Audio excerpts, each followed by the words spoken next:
வணக்கம். இந்த water tank இருக்கக்கூடிய ஏரியா தான் நம்ம ஏரியா. அது கட்டியே ஒரு 8 மாதம் ஆச்சு. பயன்பாட்டு இருக்குல்ல, பரவாயில்ல, அது வேறு கதை. அப்படியே நம்ம நடந்து போகணும் அப்படி வச்சுருக்காங்கல்ல, அந்த பாதை வழியாக தான் நம்ம போகணும். திருப்பால்துறை, பனையபுரம், கொத்தமரசிலி, இது 3 ஏரியாவும் ட்ரை போலில் இருக்கும். அப்போ அந்த ட்ரை போலில் இருக்கும்போதே கிட்டத்தட்ட ஒரு 100 ஏக்கர் பக்கம் விவசாய நிலம் இதில் இருக்குது.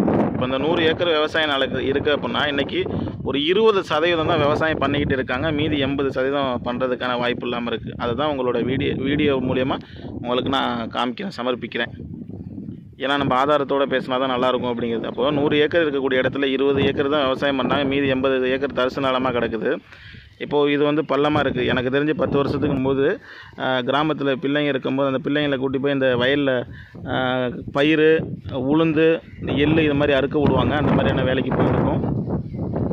இப்போ அன்னைக்கு கிராம நிர்வாக அலுவலகராக இருக்கக்கூடிய நபர் மண்ணை எடுக்கக்கூடாதுன்னு சொல்லி கட் அண்ட் ரைட்டாக சொல்லியிருந்தாங்க அப்படின்னா மண்ணை எடுத்துருக்க மாட்டாங்க. இதன் மூலயமா அந்த இடம் தரிசு நிலமாக கிடச்சிருக்காது.